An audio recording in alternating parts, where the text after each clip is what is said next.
अस्सलाम वालेकुम, मैं वेलकम करता हूँ आप सबको अपनी second part of the video में। इस वीडियो में हम डिस्कस करेंगे कैसे बॉक्स मिन्कन मेथड जो रिस्पांस सरफेस मेथडोलॉजी टेक्निक है उसको डिज़ाइन एक्सपर्ट सॉफ्टवेयर में कैसे सॉल्व करेंगे। लास्ट वीडियो में मैंने आपको डिज़ाइन बनाने सिखाए थे कोडेड और अनकोडेड सॉफ्टवेयर में। अभी हम उसको एनालाइज करना मैं आपको बताऊँगा।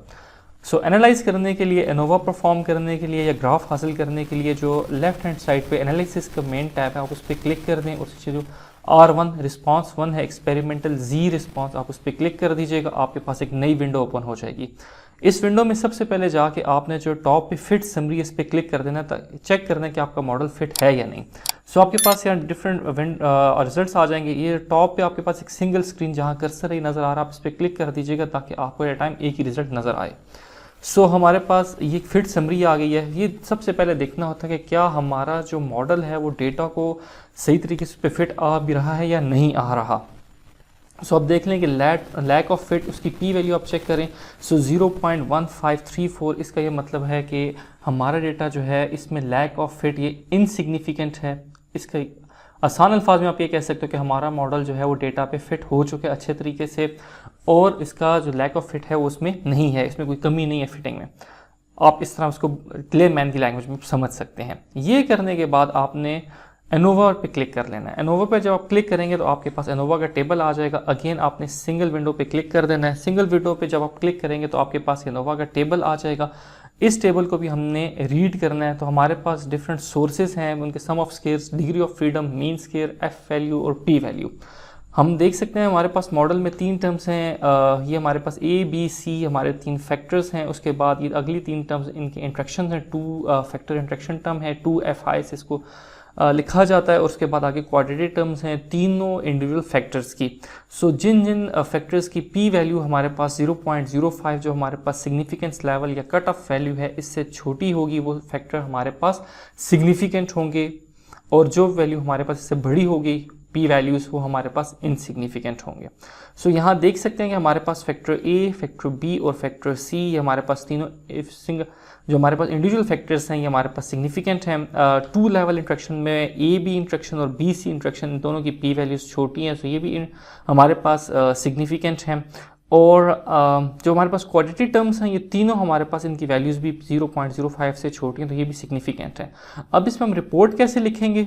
ये मेरे पास एक रिपोर्ट है कि आप result of analysis of various indicate that main factor affects there is a significant difference between 3 levels.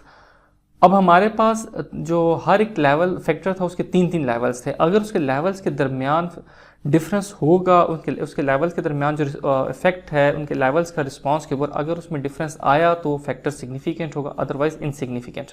हमने लिख लिया कि 3 लेवल जो थे, जो पहला फैक्टर ए था सल्फर मोलर रेशो, इसके दरमियान डिफरेंस है, इसी वजह से ये सिग्निफिकेंट आया। तो आपने F1,7, 1 का मतलब है कि हमारे पास जो इस फैक्टर था इसकी 1 डिग्री ऑफ फ्रीडम थी और एरर की 7 डिग्री ऑफ फ्रीडम।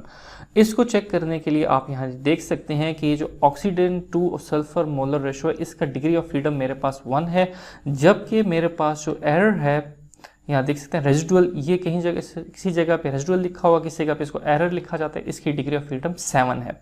मैंने रिपोर्ट में ये चीज़ लिखनी होती है कि एफ टेस्ट और जब हमारे पास न्यूमिनेटर की डिग्री ऑफ फ्रीडम 1, डिनोमिनेटर या एरर की डिग्री ऑफ फ्रीडम 7, इस पे मेरे पास एफ वैल्यू आई है 151.84 जो यहाँ लिखी हुई है, आप ये देख सकते हैं। और इसके साथ एसोसिएटेड पी वैल्यू 0.001 है जो कि बहुत छोटी है।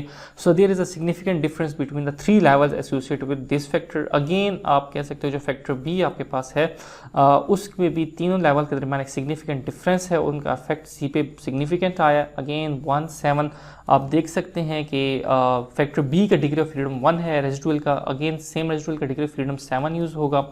एसोसिएट वैल्यू 168.26 आपको यहाँ पे नज़र आ रही है, ये आप ये लिख लेंगे। और अगेन लिख लेंगे कि इसी तरह तीसरे फैक्टर की भी सेम स्टेटमेंट। उसके बाद 2FI या 2 फैक्टर इंट्रैक्शन की बात आ जाएगी।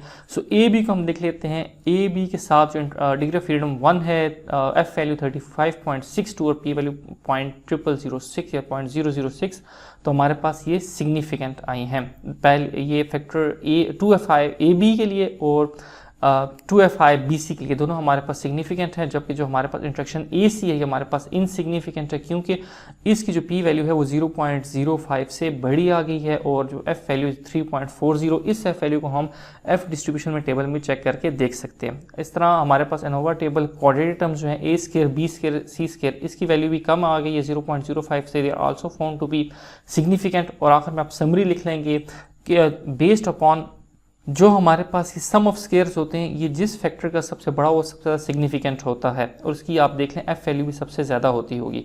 सो अगर आप परसेंटेज कंट्रीब्यूशन की आपको मैंने वीडियोस बनाई थी सेंट्रल कंपोजिट डिज़ाइन की, उसमें मैंने आपको बताया था कि किसी भी फैक्टर का या इंट्रैक्शन का या क्वाड्रेटिक टर्म का आप सम ऑफ स्केयर उठाएं और उसको डिवाइड कर दें और टोटल सम ऑफ स्केयर से आपके पास परसेंटेज कंट्रीब्यूशन आ जाएगी।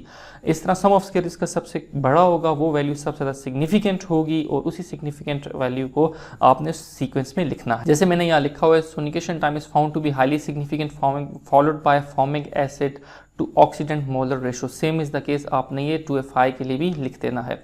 उम्मीद है आपको वीडियो अच्छी लगी होगी। आपकी कोई भी क्वेश्चन आप मुझे व्हाट्सएप कर सकते हैं, ईमेल कर सकते हैं, कॉल कर सकते हैं या कमेंट्स में पूछ सकते हैं। मैं जितनी जल्दी हो सके आपको रिस्पॉन्स करूँगा। चैनल सब्सक्राइब कर दीजिएगा, वीडियो लाइक कर दीजिएगा। देखने का बहुत शुक्रिया। अस्सलाम वालेकुम।